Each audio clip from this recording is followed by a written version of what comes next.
এক দুখজনক খবৰ অৱশেষত মৃত্যুৰে হাৰ মানিলে উদালবাক্ৰাৰ মডাৰ্ণ স্কুলৰ অষ্টম শ্ৰেণীৰ ছাত্ৰীগৰাকীয়ে পুৱতি নিশা 2 বজাত হায়াত হস্পিটেলত মৃত্যু হ'ল ছাত্ৰীগৰাকীৰ শুকুৰবাৰে ষষ্ঠ মহলাৰ পৰা জঁপিয়াই আত্মহত্যাৰ চেষ্টা চলাইছিল ছাত্ৰীগৰাকীয়ে মডাৰ্ণ স্কুলৰ অধ্যক্ষাই ৰাজহুৱাকৈ ককৰ্থনা কৰাৰ বাবে ছাত্ৰীগৰাকীয়ে আত্মহত্যাৰ চেষ্টা চলোৱাৰ অভিযোগ পৰিয়ালৰ অধ্যক্ষাৰ গালিগালাজত মানসিক ভাৰসাম্য হেৰুৱাই পেলোৱাৰ অভিযোগ পৰিয়ালৰ আত্মহত্যাৰ চেষ্টা কৰাৰ পূৰ্বে ছাত্ৰীগৰাকীয়ে লিখি থৈ যোৱা টোকাত উল্লেখ আছে এজন যুৱকৰ নাম ছাত্ৰীগৰাকীয়ে লিখি যোৱা টোকা বিদ্যালয় কৰ্তৃপক্ষই নেদেখুৱাৰ অভিযোগ আনিছে পৰিয়ালে আনকি অধ্যক্ষাই চিচিটিভিৰ দৃশ্যও নেদেখুৱাৰ অভিযোগ আনিছে পৰিয়ালে ছাত্ৰীগৰাকীয়ে লিখা টোকাৰ লগতে চিচিটিভিৰ দৃশ্য উদালবাক্ৰাৰ মডাৰ্ণ স্কুল কৰ্তৃপক্ষই গোপনে ৰখা ঘটনাই এতিয়া গভীৰ ৰহস্যৰ সৃষ্টি কৰিছে সংকটজনক অৱস্থাত ছাত্ৰীগৰাকী চিকিৎসাধীন হৈ থকাৰ সময়তে এজাহাৰ দাখিল কৰাৰ যোজা চলাইছিল দুৰ্ভগীয়া পৰিয়ালটোৱে আত্মহত্যাৰ বাবে প্ৰৰোচিত কৰাৰ অভিযোগ উঠিছে উদালবাক্ৰাৰ মডাৰ্ণ স্কুলৰ অধ্যক্ষাৰ বিৰুদ্ধে ইতিমধ্যে অধ্যক্ষাৰ বিৰুদ্ধে এজাহাৰ দাখিল কৰিছে দুৰ্ভগীয়া পৰিয়ালটোৱে অত্যন্ত দুৰ্ভাগ্যজনক এই ঘটনা শোকাবহ এক ঘটনা এগৰাকী ছাত্ৰীয়ে আত্মহত্যাৰ দৰে চৰম পথ বাছি ল'বলগীয়া হ'ল অধ্যক্ষাই প্ৰৰোচিত কৰা বুলি অভিযোগ উত্থাপন হৈছে এই ছাত্ৰীগৰাকীৰ পৰিয়ালৰ সদস্যই পোনপটীয়াকৈ সেইখিনি কথা আমাৰ সাংবাদিকৰ আগত উল্লেখ কৰিছে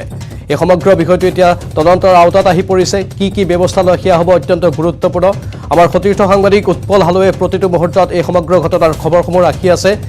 আমি যোগাযোগ তেওঁৰ সৈতে কৰিছোঁ বৰ্তমান উৎপল যেহেতু অত্যন্ত দুৰ্ভাগ্যজনক কথা ইতিমধ্যে আমি দৰ্শকসকলক কৈছোঁ যে যিগৰাকী ছাত্ৰীৰ মৃত্যুৰ সৈতে যুঁজি আছিল অৱশেষত তেওঁ মৃত্যুৰ ওচৰত হাৰ মানিলে আৰু কি তথ্য আছে অধ্যক্ষাৰ বিৰুদ্ধে কিবা পদক্ষেপ ল'বলৈ গৈ আছে নেকি আৰক্ষীয়ে হয় প্ৰাঞ্জল প্ৰথমতে ক'ব লাগিব এক অত্যন্ত দুখজনক খবৰ যিগৰাকী অষ্টম শ্ৰেণীৰ ছাত্ৰী আছিলে যোৱা নিশা 1611 কেবিনত থকা আইচিইউত ভৰ্তি হৈছিলে হায়াত হস্পিটেলত আৰু নিশা 2 বজাত শেষ নিশ্বাস ত্যাগ কৰে যোৱাকালি আমি যি চিকিৎসকৰ পৰা মন্তব্য লৈছিলোঁ আৰু চিকিৎসকে এক প্ৰকাৰ কৈছিলে যে কোনো কাৰণতে সুস্থ হৈ নুঠে কণমানি কিশোৰীগৰাকীক যিহেতু এতিয়া অধ্যক্ষগৰাকীৰ নাম উল্লেখ হৈছে জোনালী দাসৰ বিৰুদ্ধে পূৰ্বেও এনে ধৰণৰ বহু অভিযোগ আছে যিসমূহ কথা সংবাদ মাধ্যমৰ জৰিয়তে হওক বা পোহৰলৈ অহা নাই পূৰ্বেও এনেদৰে আত্মহত্যা কৰিছিলে সেই বিদ্যালয়ৰ কেইবাগৰাকী ছাত্ৰ ছাত্ৰীয়ে সেই কথাও কিন্তু যোৱাকালি মন্তব্য দিছিলে আৰু তেখেতসকলৰ পিতৃ মাতৃয়ে যোৱাকালি উদালবাক্ৰা থানাত এখন এফআইআৰ দাখিল কৰিছিলে আৰু এফআইআৰ স্পষ্টভাৱে উল্লেখ আছে অধ্যক্ষা জোনালী দাসৰ নাম আৰু তাৰ লগতে যিগৰাকী কিশোৰৰ নাম উল্লেখ কৰি থৈ গৈছে দশম শ্ৰেণীৰ ডেকা উপাধিৰ ছাত্ৰগৰাকীৰ নাম উল্লেখ কৰি এখন এজাহাৰ দাখিল কৰিছে এতিয়া এজাহাৰ দাখিল কৰাৰ পিছত যিগৰাকী তাৰে ভাৰপ্ৰাপ্ত বিষয়া আছিলে ৰবীন বৰদলৈ তেখেতে যোৱাকালি দিনটোত সেই স্থানৰ পৰা মুকলি হৈ পিনে আন এগৰাকী দীপজ্যোতি ভৰালী নামৰ এজনক দায়িত্ব দিছিলে আৰু এতিয়া দীপজ্যোতি ভৰালীয়ে হওক বা বৰদলৈ ডাঙৰীয়ে কিদৰে আগবঢ়াই নিয়ে তদন্ত সেয়া কিন্তু লক্ষণীয় হ'ব এই ক্ষেত্ৰত কিন্তু এটা কথা ক'ব লাগিব প্ৰাঞ্জল যিগৰাকী বৰদলৈ উপাধিৰ আইচিয়ে সেই দায়িত্বত আছিলে বা তদন্তৰ খাতিৰত আছিলে তদন্তৰ সময়ত তেখেতে প্ৰথম দিনা যি সময়ত ঘটনা সংঘটিত হৈছিলে বা ছুইচাইড নোট পোৱা বুলি কৈছিলে সেইদিনা কিন্তু আৰক্ষী বিষয়া দলটো প্ৰথম গেটখনেৰে অৰ্থাৎ মূল প্ৰৱেশ পথেৰে প্ৰৱেশ কৰিছিলে তাৰ বিপৰীতে কিন্তু পিছ দুৱাৰেৰে ওলাই গৈছিলে আৰক্ষীৰ বিষয়া কেইজন এয়া কিন্তু এই মুহূৰ্তত কিন্তু এক ৰহস্য সৃষ্টি কৰিছে আমি সেইদিনাই ৰহস্যৰ কিছু গন্ধ পাইছিলোঁ কিয়নো যিদিনা 2 বজাত সেই এফআইআৰখন উল্লেখ হৈছিলে বা উদ্ধাৰ হোৱা বুলি কৈছিলে ছুইচাইড নোটখন সেইদিনা আৰক্ষীৰ বিষয়াসকল আহিছিলে প্ৰৱেশ পথেৰে প্ৰৱেশ কৰিছিলে তাৰ বিপৰীতে পিছফালে যিখন দুৱাৰ আছিলে অৰ্থাৎ এক্সাইট গেটেৰেহে ওলাই গৈছিলে আৰক্ষী দলটোৱে 3 বজাতে উপস্থিত হোৱা আৰক্ষী দলটো ওলাই গৈছিলে সন্ধিয়া 7 বজাৰ পিছত অৰ্থাৎ আন্ধাৰ হোৱাৰ পিছতে ওলাই গৈছিলে প্ৰথম গেটখনেৰে প্ৰৱেশ কৰি মূল প্ৰৱেশ পথে কিয় ওলাই নাহিলে সেয়া কিন্তু এতিয়াও ৰহস্যৰ আৱৰ্তত হৈ আছে আৰু যি কথা উল্লেখ হৈছিলে যদি আমি এই ঘটনাৰ আজি প্ৰথমৰ পৰা ক'ব যাওঁ সেই শুক্ৰবাৰৰ দিনৰ ঘটনা আছিলে আৰু শুক্ৰবাৰে দিনৰ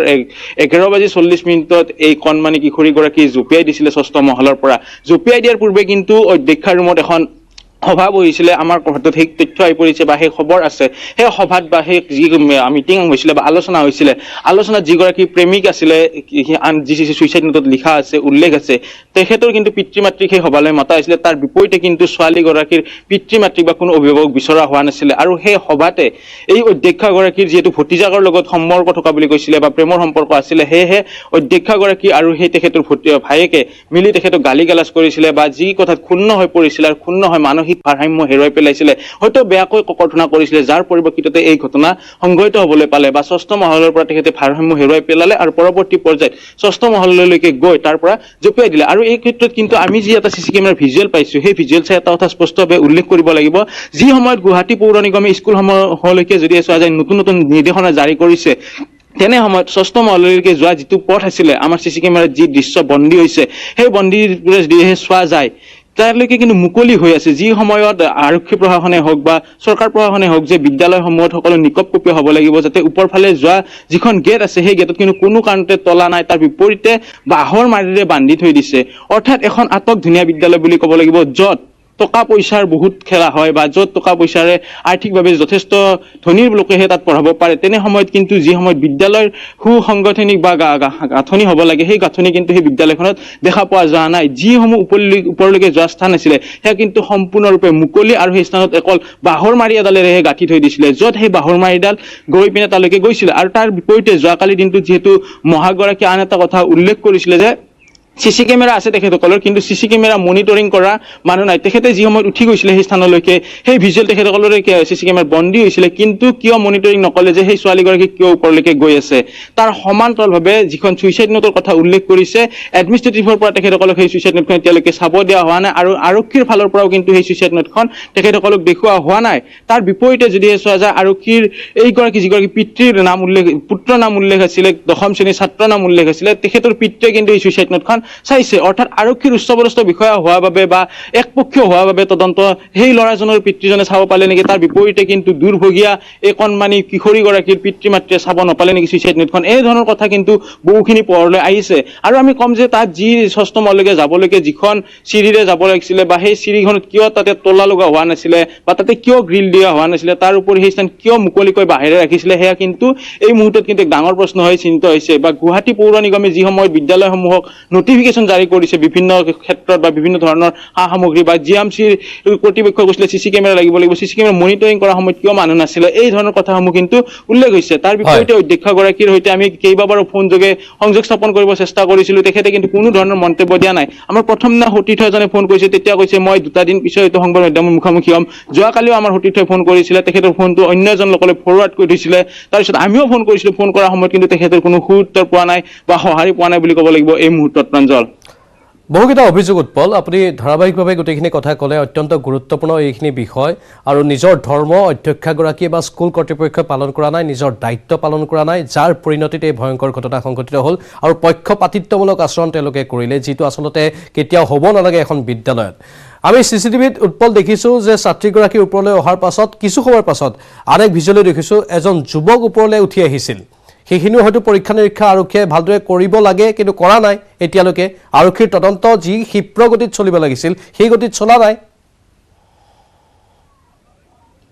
হয় প্ৰাঞ্জল, সেই কথাই আমি যোৱাকালিৰ পৰা দিহাই দি আছো যে যোৱা পৰহি দিনতে সংঘটিত হৈছিলে। যদি চোৱা যায় শুক্ৰবাৰে দিনৰ 11:41 হৈছিলে, অৰ্থাৎ 11:30 পৰা 41 আমাৰ হাতত ভিজুৱেল আছে। আৰু 10 মিনিট সময় সেই কণমানি কিশোৰীগৰাকীয়ে বাৰম্বাৰ সেই চিৰিটিলৈকে, অৰ্থাৎ 6ষ্ঠ মহললৈকে যোৱা যি চিৰি আছে চিৰিত আপ ডাউন কৰি আছিলে। সেয়েহে যদিহে মনিটৰ কৰা লোক থাকিলেহেঁতেন বা চিচি কেমেৰা যোনে মনিটৰ কৰে তেওঁৰ যদি দৃষ্টি পৰিলেহেঁতেন, তেনেহ'লে হয়তো এই ঘটনা নঘটিলহেঁতেন। আৰু আপুনি যি কথা উল্লেখ কৰিছে যে সেই কণমানি কিশোৰীগৰাকীৰ লগত এজন কিন্তু যুৱকো আপ ডাউন কৰি আছে সেই একে সময়তে একে স্থানতে, যদি গোটেই ঘটনা চোৱা যায় বা আৰক্ষীৰ সমান্তৰালভাৱে আৰক্ষীৰ বিষয়া বৰদলৈ ডাঙৰীয়াই তদন্ত কৰিবলৈ গৈছিলে, কিন্তু মূল প্ৰৱেশ গেটেৰে প্ৰৱেশ কৰি কিয় পিছফালৰ গেটেৰে ওলাই গ'ল সেয়া কিন্তু এতিয়াও ৰহস্যৰ আৱৰ্তত আছে। আমি সেইদিনা তেখেতৰ সৈতে বাৰম্বাৰ যোগাযোগ কৰিছিলো যে আপুনি কেতিয়া ওলাই আহিব, ওলাই আহি কি তথ্য পালে আমাক জনাওক, বা কি হৈছে আপুনি আন অফিচিয়েলি বা সংবাদ মাধ্যমৰ আগত নকলেও আপুনি আন অফিচিয়েলি আমাক জনাওক। কিন্তু তেখেতে কোনো ধৰণৰ তথ্য নিদিলে। তাৰ বিপৰীতে তেখেতে পিছফালে দুৱাৰেৰে ওলাই গ'ল। আৰু সমান্তৰালভাৱে সেইদিনা যিহেতু 3 বজাৰ পৰা আমি তাত আহিছিলো সন্ধিয়া 7 বজালৈকে, সেইদিনা বিদ্যালয়ৰ পৰা যিসমূহ কৰ্মচাৰী আছে বা বিদ্যালয়ৰ অন্যান্য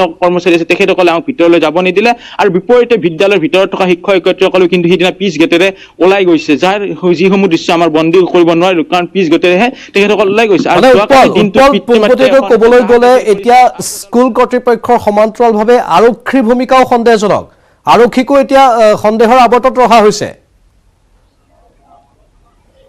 যোৱাকালি দিনটোতে স্পষ্টভাৱে মহাগৰাকীয়ে উল্লেখ কৰিছে, যিগৰাকী আৰক্ষীৰ পিতৃ অৰ্থাৎ যিগৰাকী কিশোৰৰ নাম উল্লেখ কৰিছে তেখেতৰ পিতৃয়ে গৈ থ্ৰেডিং দিয়া বুলি কৈছে, অৰ্থাৎ বাৰম্বাৰ ভাবুকি দিছে যে, কিন্তু তাৰ বিপৰীতে মহাকজনে কৈছে যে এতিয়া আপুনি আমাৰ অপজিটহে পাৰ্টি, গতিকে আপোনাৰ কথা আমি কোনো কাৰণতে নুশুন, আপুনি আমাক যিমানে মন্তব্য নিদিয়ক বা থ্ৰেডিং দিয়ক, এই ধৰণৰ কথা কিন্তু যোৱাকালি দিনটোত স্পষ্টভাৱে উল্লেখ কৰিছে। কাৰণ তেখেতসকল যিহেতু আৰক্ষীৰ বিষয়া এজন হয় বা গুৱাহাটী ৰেলৱে পুলিচৰ এজন উচ্চপদস্থ আৰক্ষী বিষয়াৰ সন্তান আছিলে সেই যিগৰাকী চিঠিত নাম উল্লেখ আছে। আৰু দেখা উপাধিৰ হয় আমি সেই কথা জনাইছো আৰু সেই ডেকা উপাধিৰ কিশোৰগৰাকী কিন্তু যিগৰাকী প্ৰিন্সিপাল আছে জোনালী দাসক কিন্তু ভতিজা বুলি জনাইছে আৰু মহাগৰাকী কিন্তু স্পষ্টভাৱে উল্লেখ কৰিছে বা আমি কোৱা নাই মহাগৰাকীৰ অভিযোগৰ ভিত্তিত কৈছো যে পূৰ্বেও তাত কিন্তু এনেধৰণৰ আত্মহত্যাৰ ঘটনা সংঘটিত হৈছে কিন্তু সংবাদ মাধ্যমৰ পোহৰত অহা নাই জোনালী দাসৰ বিৰুদ্ধে কিন্তু বহুকেইটা অভিযোগ আনিছে তেখেতসকলে আৰু সমান্তৰালভাৱে জোনালী দাসৰ কথাত কি ধৰণৰ কথা হৈছিলে বা কি ধৰণৰ আলোচনা হৈছিলে সেয়া কিন্তু ভিজুৱেল এতিয়াও কিন্তু পৰিয়ালৰ লোকক দিয়া হোৱা নাই অৰ্থাৎ 6ষ্ঠ মানলৈকে যোৱা ভিজুৱেলটোৱে দিছে তাৰে পৰৱৰ্তী পৰ্যায়ত বিদ্যালয়ৰ কেম্পাছত কেনেদৰে জঁপিয়াই পৰিছিলে বা তাৰে পিছত মেডিকেললৈকে কিমান দেৰিকৈ নিয়া হৈছিলে এইসমূহ কিন্তু ভিজুৱেল এতিয়ালৈকে দিয়া হোৱা নাই আৰু যোৱাকালি যেহেতু আমি ডক্টৰৰ মন্তব্য লৈছিলো লোৱা সময়ত কিন্তু ডক্টৰে কিন্তু আওপকীয়াকৈ যোৱাকালিয়ে স্বীকাৰ কৰিছিলে যে কোনো কাৰণতে কিন্তু এই কণমানি কিশোৰীগৰাকী জীয়াই নাথাকে কিন্তু তাৰ বিপৰীতে যোৱাকালি দিনটোতো কিন্তু বিদ্যালয়ৰ কৰ্তৃপক্ষৰ দায়িত্ব আছিলে খবৰ ল'ব লগা পৰহি কিন্তু নিশা তেখেতসকলে 10 বজাত খবৰ লৈছিলে কিন্তু যোৱাকালি দিনটো তেখেতসকলৰ কোনো লোক অহা নাই তাৰ বিপৰীতে আমাৰ যি খবৰ আছে খবৰ অনুযায়ী যিগৰাকী কিশোৰৰ নাম উল্লেখ আছিলে ছুইচাইড নোটত সেই যুৱকজনৰ দেউতাকগৰাকী কিন্তু যোৱাকালি খবৰ লৈছিলে তাৰ বিপৰীতে কিন্তু বিদ্যালয়ৰ কৰ্তৃপক্ষৰ কোনো লোকে খবৰ লোৱা নাই আৰু নিজৰ জীৱন মৰণৰ আপ্ৰাণ চেষ্টা কৰি যোৱা নিশা 1611 নম্বৰ আইচিইউত থকা এই কিশোৰীগৰাকী নিশা 2 বজাত কিন্তু শেষ নিশ্বাস ত্যাগ কৰে প্ৰাঞ্জল আৰু এনে থ্ৰেটাৰিঙৰ কথা কৈছে ভাবুকিৰ কথা কৈছে ছাত্ৰীগৰাকীৰ পৰিয়ালৰ লোকক কোনে ভাবুকি দিছে সেইটো স্পষ্ট হ'ব লাগে আৰক্ষীয়ে তদন্ত ভালদৰে আগবঢ়া নাই সেইটো ইতিমধ্যে স্পষ্ট হৈ পৰিছে আপোনাৰ যিখিনি তথ্য আপুনি আহৰণ কৰিছে কিন্তু ভাবুকি কোনে দিছে সেইটো সবাতোকৈ ডাঙৰ কথা এই কিশোৰজনৰ পিতৃয়ে দিয়া বুলি আপুনি উল্লেখ কৰিছে আৰু সেয়া প্ৰমাণ সহকাৰে দিব পাৰিবনে ছাত্ৰীগৰাকীৰ পৰিয়ালৰ সদস্যসকলে মহাকে যোৱাকালি দিনটোতে আমি যি সময়ত মন্তব্য লৈছিলো তেতিয়া স্পষ্টভাৱে উল্লেখ কৰিছিলে যে যিগৰাকী এই কিশোৰগৰাকীৰ নাম উল্লেখ কৰিছিলে ছুইচাইড নোট তেখেতৰ পিতৃয়ে বাৰম্বাৰ ভাবুকি দিছে এই প্ৰিন্সিপালগৰাকীৰ লগত লগ লাগি অৰ্থাৎ অধ্যক্ষগৰাকীৰ লগত লগ লাগি তেতিয়া কিন্তু মহাগৰাকীয়ে স্পষ্টভাৱে উল্লেখ কৰিছিলে যে আপুনি এতিয়া আমাৰ অপোজিট পাৰ্টি আপুনি আমাক বুজাব নাহিব আমাক শিকাব নাহিব আইনৰ কথা আমি বহুত মৰমীয়াল মানুহ এনেধৰণৰ মন্তব্য দি তেখেতসকলক পুতিয়ান নিবলৈ চেষ্টা কৰিছিলে যে তেতিয়া কিন্তু তেখেতসকলৰ মহাজনে স্পষ্টভাৱে কৈছিলে যে আপুনি কিন্তু এই মুহূৰ্তত আমাৰ অপোজিট পাৰ্টি কিন্তু আমাৰ লগত আপুনি এতিয়া সহায় সহযোগ কৰাৰ কথা উল্লেখে নহয় বা আপুনি আমাক মৰম কৰাৰ কথা উল্লেখে নাই কিয়নো আমাক এতিয়া কণমানি কিশোৰীগৰাকী উভতাই লাগে যিগৰাকী পঢ়াত ভাল আছিলে এই ধৰণৰ কথালৈকে কিন্তু তেখেতসকলে গৈছিলে যোৱাকালি দিনটোত মহাকৰ আমি সেই মন্তব্য সংগ্ৰহ কৰিছিলো আৰু আমি কিছু সময় পিছত হয়তো আমাৰ টেলিভিছনত সেই মন্তব্য পুনৰ আমি শুনাম ৰাইজক আৰু প্ৰাঞ্জল এইখিনিতে উল্লেখ কৰিব লাগিব এতিয়া অসম আৰক্ষীয়ে হওক বা শিক্ষামন্ত্ৰী ডাঙৰীয়াই হওক মডাৰ্ণ স্কুলৰ অধ্যক্ষগৰাকীৰ বিৰুদ্ধে কি ধৰণৰ ব্যৱস্থা গ্ৰহণ কৰে সেয়া কিন্তু লক্ষণীয় হ'ব সমান্তৰালভাৱে জিএমচিএইচৰ দায়িত্ব আছে বা জিএমচি কৰ্তৃপক্ষৰ দায়িত্ব আছে কেনেদৰে 6ষ্ঠ মহললৈকে যাবলৈ পালে বা 6ষ্ঠ মহলত কিয় গ্ৰিল লগোৱা হোৱা নাই বা তলা কিয় লগোৱা হোৱা নাই য'ত এডাল বাহিৰে সেই মেৰিয়াই থোৱা হৈছিলে গোটেই গাঁতখিনি যিটো দৃশ্য এই মুহূৰ্তত প্ৰত্যক্ষ কৰিলে গম পাব যে এডাল বাঁহ আছে সেই বাঁহডাল অনাহকে এজন লোকে পাৰ হ'ব পাৰে নিশ্চয় উৎপল আপুনি লাইনত থাকিব আমাৰ সৈতে এই মুহূৰ্তত ধন্যবাদ জনাইছো কিন্তু সবাতোকৈ ডাঙৰ বহুকেইটা বিন্দু সন্মুখলৈ আহিছে বহুকেইটা দিশ আমি ইতিমধ্যে দেখিবলৈ পাইছো যেহেতু ভয় ভাবুকিয়ে হওক অথবা মেনেজ কৰিবলৈ চেষ্টা হওক ছুইচাইড নোটত যিগৰাকী কিশোৰৰ নাম আছে তেওঁৰ পিতৃয়ে এক প্ৰকাৰ মেনেজ বা ভয় ভাবুকিৰে এই ছাত্ৰীগৰাকীৰ পৰিয়ালক অন্য পথেৰে নিবলৈ চেষ্টা কৰিছে যিটো অত্যন্ত ভয়ংকৰ সমান্তৰালভাৱে আৰক্ষীৰ তদন্ত প্ৰক্ৰিয়া যেনেধৰণে আগবাঢ়িব লাগিছিল তেনেধৰণে আগবঢ়া নাই অধ্যক্ষগৰাকী বৰ্তমান আত্মগোপন কৰি আছে তেওঁ সংবাদ মাধ্যমৰ সন্মুখত আহিব বিচৰা নাই তেওঁকো কৰায়ত্ব বা তেওঁকো সোধা পোছা আৰক্ষীয়ে কৰা নাই আৰক্ষী আহিছিল বিদ্যালয়খনত পিছ দুৱাৰেদি গুচি গ'ল সেই সন্দৰ্ভতো এতিয়া গভীৰ ৰহস্যৰ সৃষ্টি হৈছে সন্দেহৰ সৃষ্টি হৈছে কিন্তু দুৰ্ভাগ্যজনক কথাটো হ'ল যে অৱশেষত মৃত্যুৰে হাৰ মানিলে উদালবাক্ৰাৰ মডাৰ্ণ স্কুলৰ 8ম শ্ৰেণীৰ ছাত্ৰীগৰাকীয়ে পুৱতি নিশা 2 বজাত হায়াত হস্পিটেলত মৃত্যু হ'ল ছাত্ৰীগৰাকীৰ শুকুৰবাৰৰ এই ঘটনা আছিল 6ষ্ঠ মহলাৰ পৰা জাপ দিছিল ছাত্ৰীগৰাকীয়ে আৰু পৰিয়ালৰ লোকে ইতিমধ্যে কৈছে যে তেওঁৰ ওপৰত মানসিক নিৰ্যাতন চলোৱা হৈছিল বিদ্যালয় কৰ্তৃপক্ষৰ তৰফৰ পৰা বিদ্যালয়খনৰ অধ্যক্ষৰ তৰফৰ পৰা ৰাজহুৱাকৈ ককৰ্থনা কৰাৰ বাবে ছাত্ৰীগৰাকীয়ে এনেধৰণৰ চৰম পন্থা বাছি ল'লে কিন্তু তাৰ পাছত বিদ্যালয় কৰ্তৃপক্ষ নিমাত হৈ আছে তেওঁলোকৰ নিমাতেই সকলো দিশত ৰহস্যৰ সৃষ্টি কৰিছে কিয় তেওঁলোকে এই সমগ্ৰ বিষয়টোক গাপ দিবলৈ চেষ্টা কৰিছে কি পৰিকল্পনা তেওঁলোকৰ প্ৰকৃত দোষী তেওঁলোকেই নেকি এই সমগ্ৰ বিষয়টোৰ ওপৰত আমাৰ দৃষ্টি নিবদ্ধ থাকিব পৰৱৰ্তী সময়তো আমি অধিক তথ্য সম্প্ৰচাৰ কৰি থাকিম